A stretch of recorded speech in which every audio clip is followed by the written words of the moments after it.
Hey there.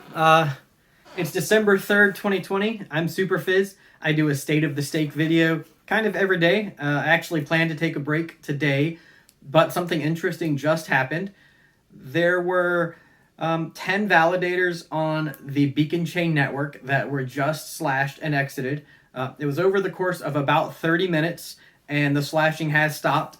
But the interesting thing is that the research into it suggests that, as far as we can tell, well, it's almost been confirmed that the slashing was committed against a staking provider, like a service provider, a pooled staking provider, and the operator of the pool has acknowledged they're in contact with people who can help them sort it out and understand it better.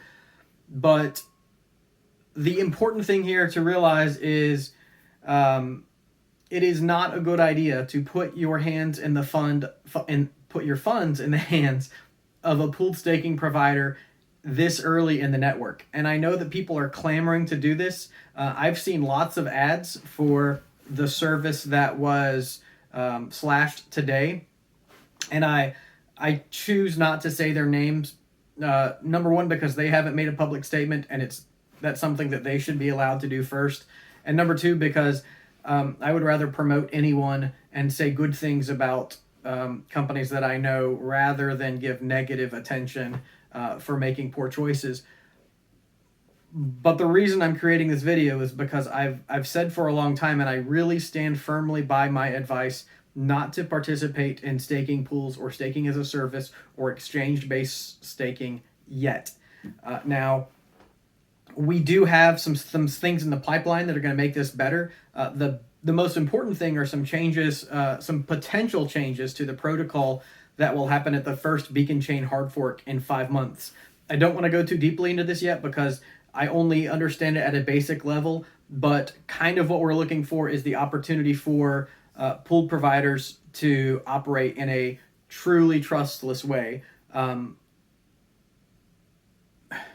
Again, I prefer to be careful about what I say. I'm going to learn more about it, and I look forward to sharing that with you in the coming weeks and months. But if you're a person who either has less than 32 Ether, or you're a person with a lot of Ether that you just don't want to stake, the best thing that you can do right now is really just sit on the sidelines and watch things go.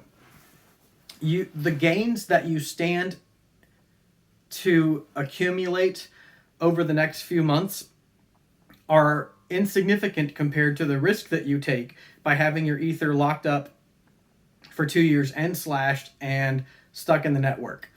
So anyway, what I do want to tell you about the Ethereum Due Diligence Committee. It is a group of subject matter experts, of implementers who are working to look at these staking pools and not really provide recommendations, but sort of help you with due diligence.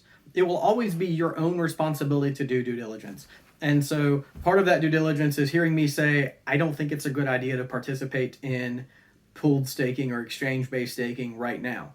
That should be one of the things you consider in your due diligence. You'll also get information from the Ethereum Due Diligence Committee probably in the next few weeks. I'm thinking between December 10th and December 14th. We have requested information from all of the pools who stake for holders less than 32 Ether. And right now we're compiling that information and looking forward to sharing it back out. After we've done that, not we, I'm actually just an observer, but after that's done, the Due Diligence Committee will begin to evaluate the claims and the safety of each of those providers.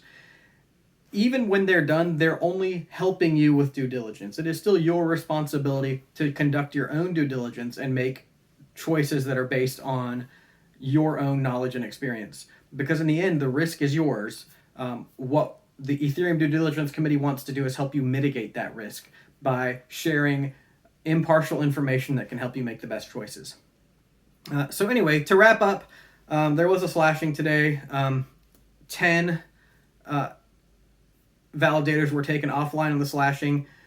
It will take about 36 days for the full ramification of this to come through to find out how much they were fully slashed.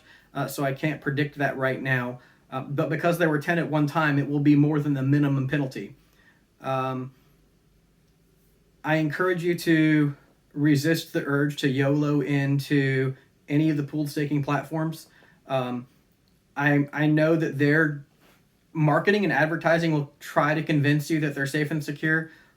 I still don't think it's a good idea. When it is a good idea, I'm going to be the first person to promote it for you and to tell you go in. It's just not time yet. And so finally, keep an eye out on the Ethereum Due Diligence Committee at ethddc.org for information regarding due diligence on these staking pools. Best wishes. Have a great day. Bye.